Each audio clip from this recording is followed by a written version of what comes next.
Hoy tenemos a alguien que decíamos, con el nombre ya sabemos quién es, ya sabemos cuánta muestra de cariño hemos profesado hacia él y que no necesita una gran presentación.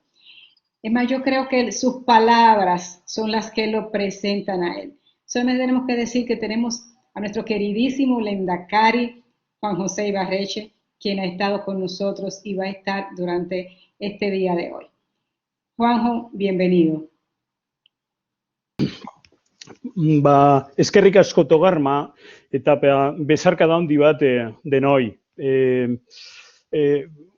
Un abrazo extensible a todas y todos los que participáis en este foro.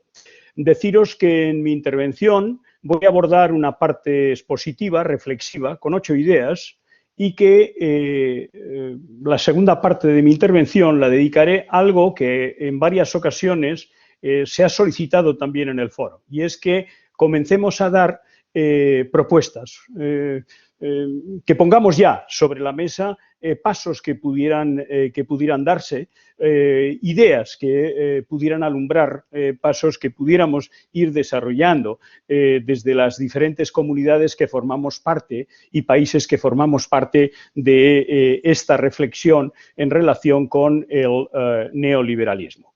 Dicho esto, me gustaría partir de los cimientos del porqué de estas reflexiones.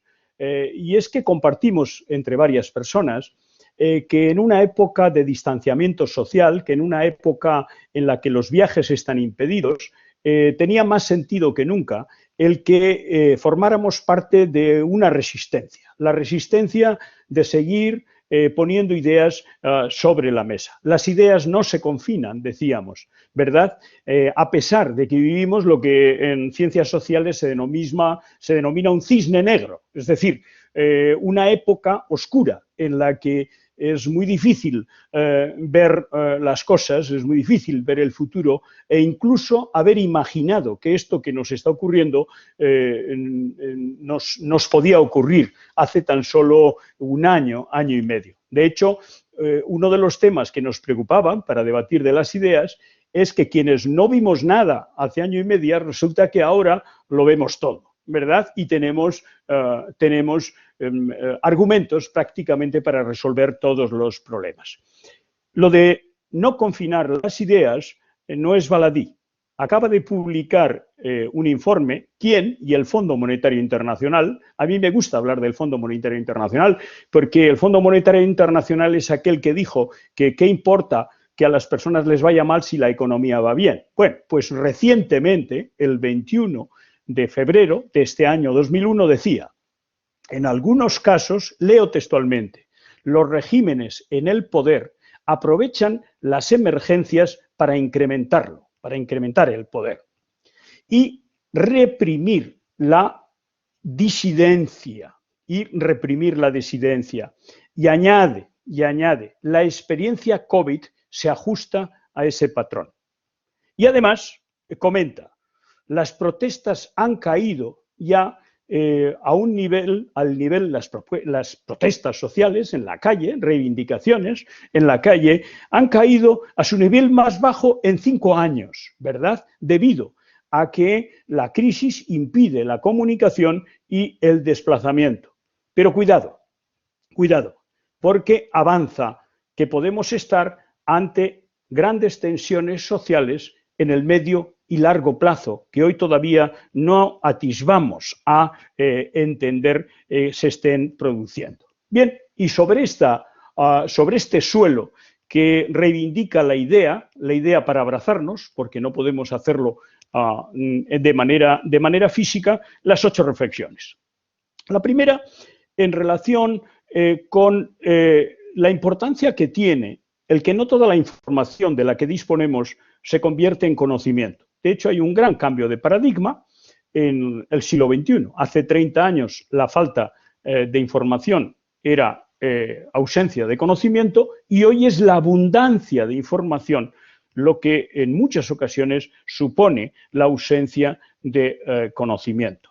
Esto es lo que ha traído como consecuencia lo que hoy se conoce como la infonemia, que tampoco hay que circunscribirla al ámbito de la pandemia, del COVID, porque recuerdo que fue el MIT en el año 2018 quien, analizando 3 millones de personas en Twitter entre el año 2006 y el 2017, con 126.000 issues tratados por parte de esos 3 millones de personas, llegaba a una conclusión. Y es que las fake news, las noticias falsas, circulaban a más velocidad, con más profundidad y con más credibilidad que las verdades. De hecho, la primera reflexión es que la infonemia nos lleva a la batalla por el relato.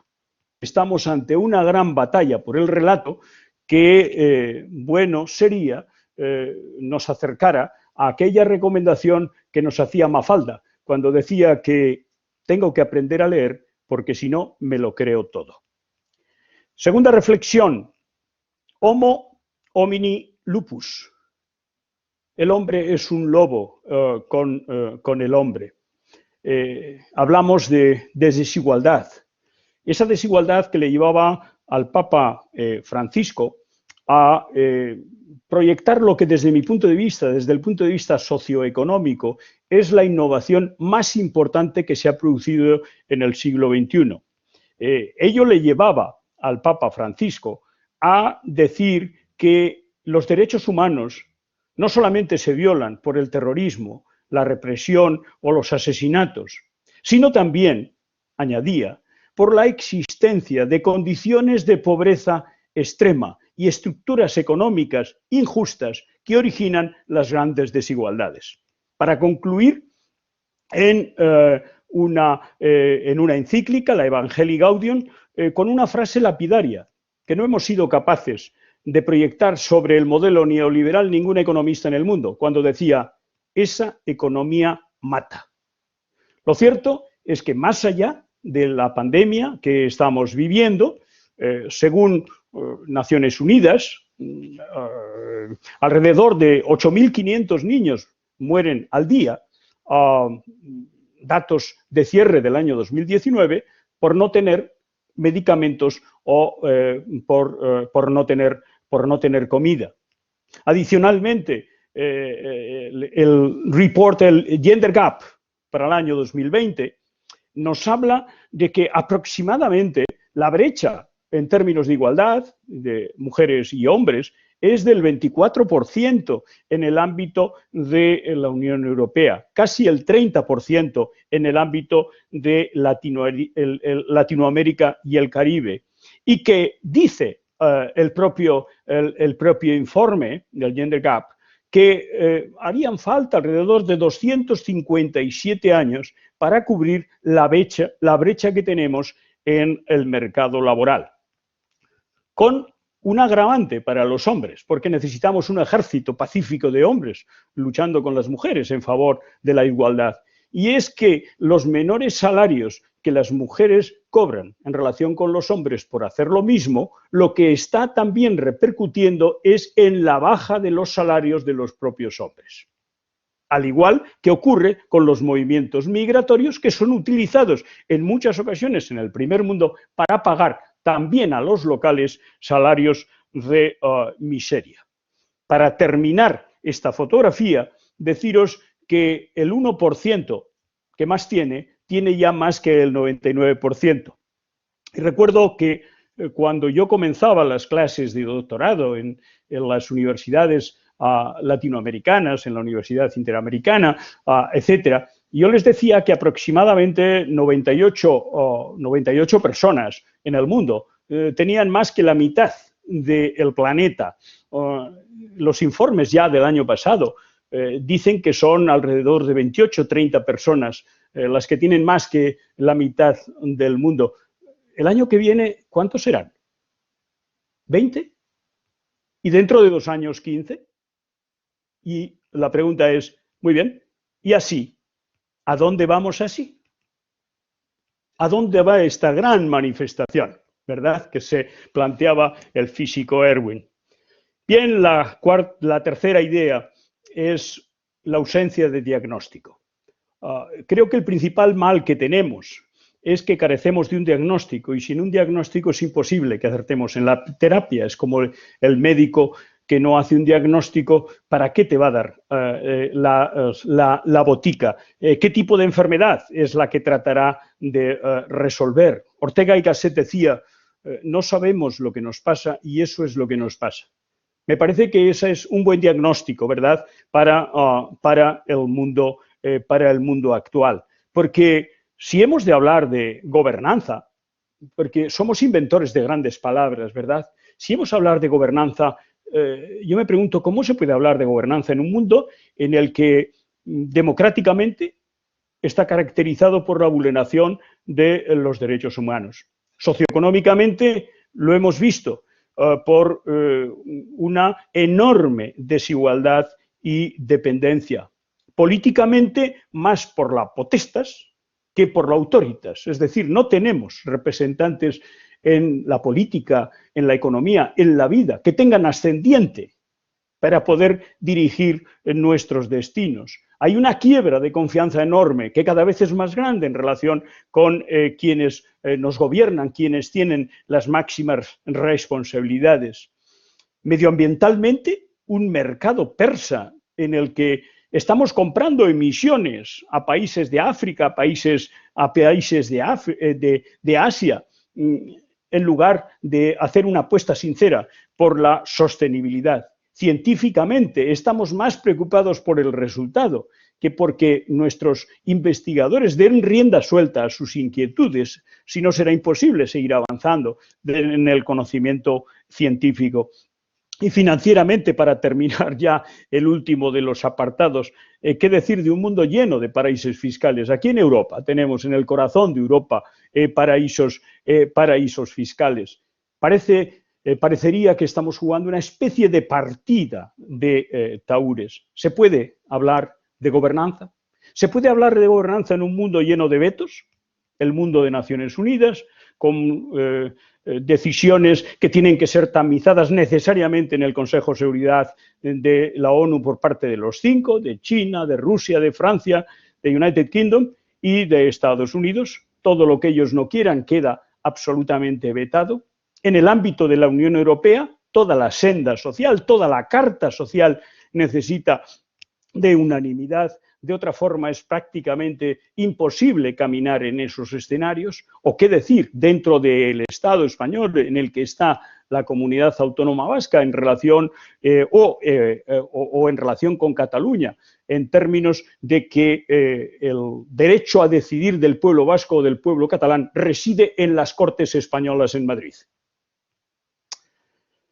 Cuarta idea, todo esto no se le hace frente con el buenismo. El ay bendito de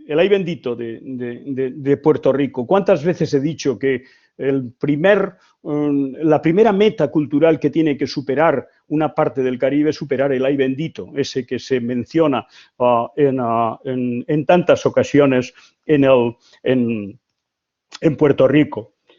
Amiel, el gran Amiel, decía que el cielo, el infierno y el mundo está en nosotros. Y al respecto, no tenemos sino que mirar para saber hasta dónde nos lleva el buenismo lo que dicen los últimos informes que se han realizado por parte del Fondo Monetario Internacional. Cuando se dice vamos a salir de esta crisis mejor, más guapos, más altos, con más posibilidades para la vida, pues no es así. Los estudios científicos lo que nos trasladan es que las pandemias lo que nos han traído es más desigualdad sobre todo por la diferente capacidad que tenemos de acceder a la educación. Y de hecho hay un informe que fue presentado por el Fondo Monetario Internacional oficialmente en el año 2020, en el que analizándose las 5 pandemias que hemos tenido en el siglo XXI, SARS en el año 2004, H1N1 en el 8, MERS en el 2012, ébola en el 2014 y Zika en el 2016, en todos ellos se comprobó cómo los países que los habían sufrido eran no solamente más pobres, sino más desiguales, porque los que tenían más son cada vez menos y los que tenían menos son cada vez más, y además se reflejaba la segunda cuestión que he comentado, y es que el principio para la desigualdad comienza en la escuela. A esto habría que añadir el propio informe que acaba de publicar el Fondo Monetario Internacional en febrero, hace exactamente una semana, sobre las repercusiones sociales, ¿verdad? Y dice textualmente el informe: las epidemias pueden revelar o agravar grietas ya existentes en la sociedad, como la insuficiencia de las redes de seguridad social, la falta de confianza en las instituciones o la percepción de indiferencia, incompetencia o corrupción de los gobiernos. Por lo tanto, no es verdad que COVID sea igual a desigualdad. Lo que el COVID ha manifestado es que las desigualdades, que eran muy profundas antes de la propia pandemia, se tornan en estos momentos absolutamente obscenas, absolutamente obscenas. Tampoco buenismo con el desafío digital. Este sistema que nosotros tenemos hoy aquí es un sistema efectivo, pero no es afectivo. Yo a mis compañeros y compañeras aquí, profesores y profesoras de la UPV, les digo que el ordenador es muy práctico, es muy efectivo, pero que tienes que tener muy claro qué cosas puedes hacer, qué cosas no puedes hacer y qué cosas no debes hacer.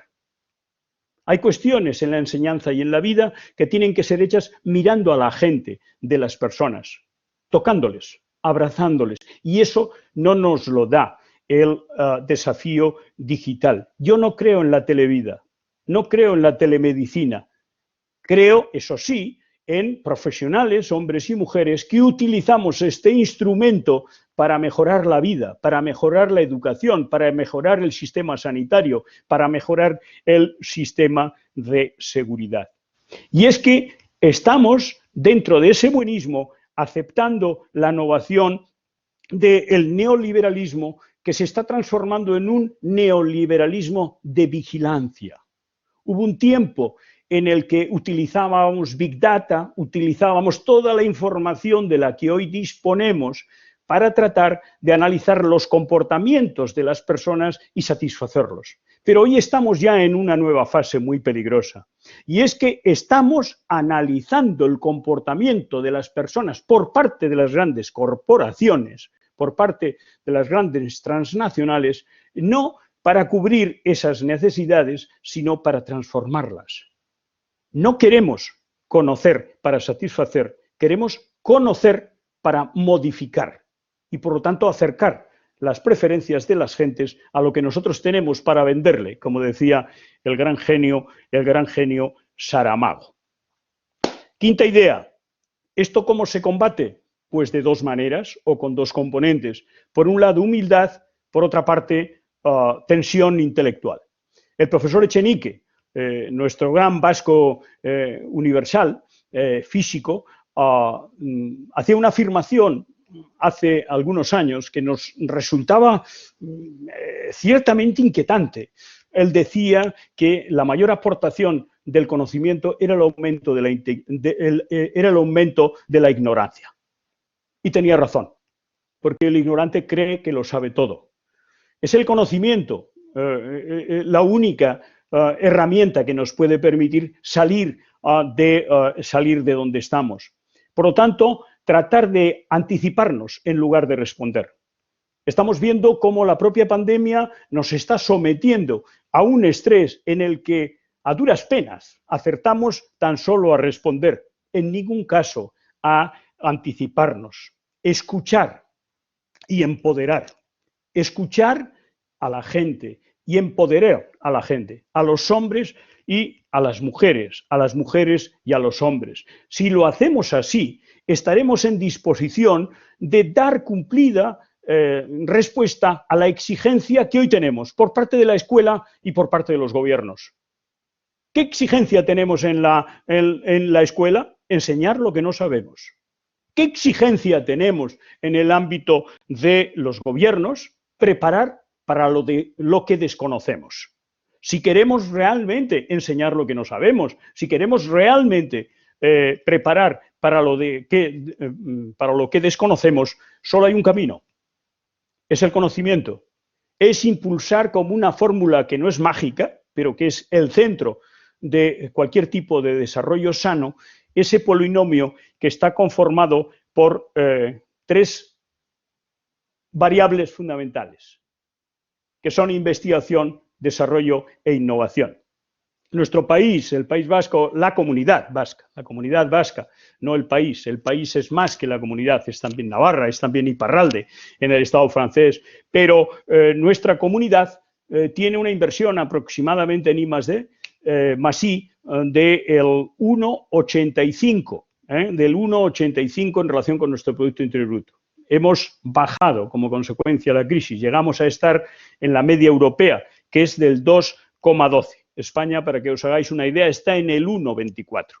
Ahora bien, seamos sinceros, con el nivel de inversión en I+D+I que tenemos los países que formamos parte de este foro, en los que muy pocos de ellos pasáis del 0,5% del Producto Interior Bruto invertido en I+D+I, es imposible que algún día nos podamos adelantar en lugar de tan solo responder, seguramente responder muy mal.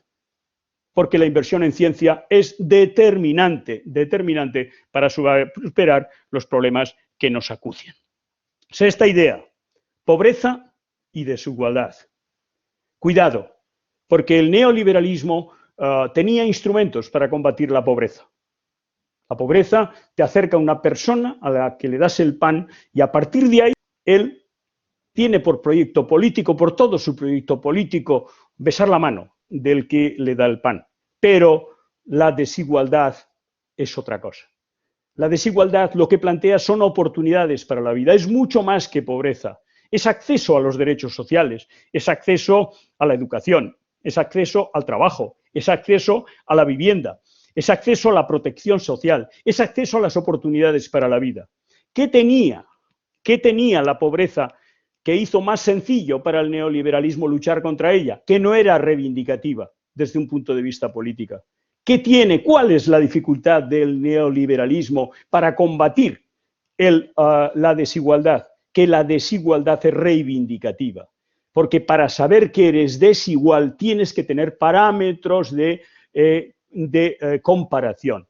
Y hoy, a través de un ordenador, de un teléfono móvil, sabes lo desgraciado que eres por haber nacido aquí en lugar de haber nacido 2 metros más allá, en otro país, con otra administración. Lo cierto es que la experiencia vasca nos ha permitido caminar en el sentido de aclarar determinadas cosas en torno a estos conceptos. Nosotros dedicamos los años 80 a hablar de pobreza a través del Plan Integral contra la Pobreza. Por eso esto nos permitió en los años 90 superar el concepto de pobreza y hablar de exclusión y elaborar una ley. Esto nos permitió inmediatamente pasar del concepto de pobreza al concepto de exclusión y al concepto de inserción a finales del siglo XX. Y porque hicimos esas 3 etapas, esto nos permitió ya en el siglo XXI hablar de la renta básica en el año 2000 y de la ley de la renta de garantía de ingresos y de inserción social, es decir, establecer un derecho natural a cobrar una determinada cantidad en función de unas condiciones. Por lo tanto, hablar de inclusión. Y eso nos permite hoy, ¿qué? Pues hablar del debate que tendremos que realizar todos en el futuro, en torno a la renta universal. Pero cuidado, os aviso que no es posible saltarse las etapas. Hay que ir consumiendo las etapas. Esto es como cuando estudias Derecho. Es imposible tener el Derecho Civil 2 aprobado si no tienes Derecho Civil 1. Pues aquí pasa igual. Hay que ir transitando estos conceptos: pobreza, exclusión, inserción, renta básica e inclusión. Octava idea. La idea de solidaridad y pueblo. Yo, como sabéis, soy miembro del Agirre Lehendakari Center, que tenemos entre la Universidad del País Vasco, un pool universitario con la Universidad del País Vasco, la Universidad de Columbia en New York y diferentes universidades por todo el mundo. ¿Qué hemos comprobado científicamente? Que hay un abrazo invisible entre el concepto más viejo del mundo, que es el concepto pueblo, en nuestro caso pueblo vasco, y un nuevo concepto, uno de los más nuevos conceptos que existen en nuestra existencia, que es el desarrollo humano sostenible. Por lo tanto, no solo la agenda económica, pero la agenda social y cultural, pero la agenda medioambiental. La triple agenda. Claro que esto te lleva inmediatamente a la necesidad de ir más allá del Producto Interior Bruto.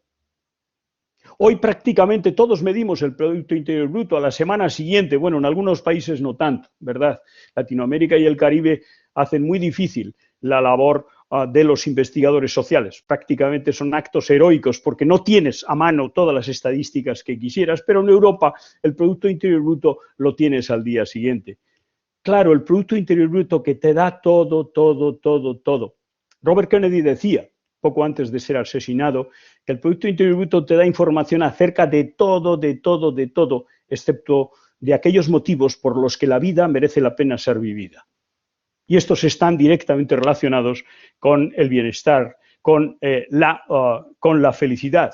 Si queréis, por lo tanto, con lo que define el profesor Kiko Camallero como el regreso a las culturas, y que en nuestro centro tiene una fórmula, que es añadir a lo que antes hemos comentado, investigación, desarrollo e innovación, la K. Guk esaten dugulako cultura Kaz. Nosotros decimos cultura con K. Claro, tú puedes aprender de las experiencias que en otras partes del mundo se están haciendo bien en materia de I más D más I. Pero si tú no añades tu K de tu propia cultura, si tú no adaptas esos programas de formación e innovación a tu propia cultura, naciendo desde tu propia cultura y desarrollándose desde tu propia cultura, como dicen los británicos, esto no trabaja. El polinomio en su conjunto no trabaja. Y octava idea. Para terminar la parte de reflexión, estamos ante una disyuntura radical. La disyuntura radical es seguir construyendo desde el poder o garantizar los derechos de las personas, los derechos humanos de las personas y los pueblos. Si hacemos lo primero, seguir construyendo desde el poder, ¿qué vamos a tener? Vamos a tener cada vez más mercado y cada vez menos Estado. O si queréis, una sustitución creciente de los Estados por las corporaciones, a las que la política les ha ido dando más y más y más y más parcelas de poder, hasta hacer que la autonomía política de muchísimos gobiernos, entre ellos muchos de los gobiernos de los países que nos sentamos en este foro, prácticamente no tienen autonomía para tomar decisión desde un punto de vista sociopolítico y económico alguna. Es, como dicen los ingleses, cañones o mantequilla. O seguimos construyendo desde el poder, entregando más y más poder a los mercados, o lo hacemos desde la garantía de los derechos humanos de las personas y de los pueblos. Bueno, y en los últimos 10 minutos, en este foro se planteó el que, bien, estamos haciendo reflexiones, estamos pensando, pero tenemos que ir planteando ya líneas, posibles líneas de actuación. Y tenían razón quienes pensaban así, porque en la academia, pero no solo en la academia, Gramsci decía en la política, ¿verdad? Pero no solo en la política, en la academia, en la política, en la economía, en la vida, no se asumen nunca las cosas como son. No, no se asumen las cosas como son. ¿Por qué? Porque nuestra obligación es cambiar las cosas hacia mejor, para brindar más oportunidades a las personas y a la gente. ¿Qué hemos aprendido, por ejemplo, en Europa? Y esto es muy importante, que todo el despertar del welfare state, del estado social que se produce después de la Segunda Guerra Mundial, que es la época en la que redujimos un poquito hasta los años 80 de los Reaganomics, etcétera, etcétera, y el empate del neoliberalismo. En esa fase entre los años 50 y los años 80, ¿qué es lo que nos dimos cuenta? Nos dimos cuenta que el incremento de la desigualdad lo que hacía era reducir la democracia y posibilitar que regímenes totalitarios o mesíacos ganaran elecciones. ¿Y qué es lo que estamos viendo hoy también en el mundo? Que eso es lo que está ocurriendo. Ese patrón se está dando. Se ganan elecciones con guerras, se ganan elecciones tratando a la gente como al ganado, a los movimientos migratorios, o se ganan elecciones creando empleos, aunque tengan unos salarios absolutamente de semi-esclavitud. Bien, ¿tenemos instrumentos para resolver esto? Sí, tenemos instrumentos. Claro que tenemos instrumentos. Tenemos instrumentos individuales. Creo que no se han utilizado suficientemente la línea que se estableció en Naciones Unidas de presentar denuncias individuales por violación de los tratados de derechos humanos ante Naciones Unidas. Ahí tenemos una vía realmente muy importante, fabulosa, si la sabemos instrumentar de manera correcta, haciendo en ese sentido, tomando iniciativas por las que la gente que vea cómo sus derechos humanos están siendo violados puedan recurrir ante Naciones Unidas. Estoy pensando en estos mismos momentos el desfalco, el fraude que se está produciendo con la vacunación en relación con el COVID. Creo que hay una violación de derechos humanos evidente y no estaría de más que pudiéramos en marcha una campaña de protesta, de denuncia ciudadana, que es muy sencilla, por otra parte, tan solo hay que hacerlo escribiendo. Existen formatos oficiales, ¿verdad?, en Naciones Unidas, pero tan solo con dirigir un escrito particular dando las razones a el Consejo de Derechos Humanos. Y luego tenemos las colectivas, que son a las que me quiero referir en estos últimos 5 minutos. Tenemos un instrumento fantástico, que es la iniciativa legislativa popular, que no estamos utilizando como debiéramos en cada uno de nuestros países. Iniciativa legislativa popular, ¿para qué? Pues yo os formularía una propuesta al menos con 5 líneas para poder ejercer este tipo de iniciativa con muchísima gente que en cada uno de nuestros países lo está esperando. La primera, con la elaboración de una agenda local para el desarrollo humano sostenible. Tenemos la tentación de medir la calidad y la felicidad en términos globales, y la cultura es determinante para definir qué es para ti felicidad, qué es para ti calidad de vida. Por lo tanto, la definición, en primer lugar, de una agenda local para el desarrollo humano sostenible se me antoja precioso y preciso. Objetivos en las 3 agendas, tanto la económica como la social y cultural, como en la medioambiental, cada vez más importante en relación con la energía. Un sistema de indicadores también para las 3 agendas. No hay que inventar nada. Tenemos ya 4 o 5 casas de estudios en el mundo que tienen sistemas de indicadores extraordinarios. Eso sí, adaptación del aparato estadístico, porque lo que no se mide no se mejora. Eso era ya a finales del siglo XX. Hoy no solamente lo que no se mide no se mejora, sino que lo que no se mide no entra en la agenda. En la agenda de un rector solo está para toma de decisión aquello que se ha medido, aquello que se ha tratado. Y compromisos no solamente normativos, sino también presupuestarios. En segundo lugar, pacto escolar. La escuela es el centro de oportunidades para la vida y también el centro de la desigualdad en la vida. Pacto escolar que necesariamente ha de ser tripartito, un liderazgo compartido entre la sociedad, el sector educativo y la administración pública. Concepto inclusivo, tenemos que cambiar el concepto integrador por el concepto inclusivo. La escuela no es integradora, tiene que ser inclusiva. Cuando tú te integras, normalmente lo haces en grupos más amplios, ¿verdad? En grupos más amplios. La inclusividad es aceptar al otro, es aceptar por lo que es, con indicadores que necesariamente tienen que pasar por la calidad y por el abandono escolar, muy especialmente en Latinoamérica y el Caribe, y presupuestos plurianuales para superar la dinámica perversa de muchísimas administraciones que cuando entra un nuevo partido lo que hacen es construir sobre los huesos de la generación anterior. Y eso es del género idiota. Incluso la peor administración del mundo en materia educativa seguro que ha hecho cosas buenas. Tercera iniciativa, un pacto por la inclusión social.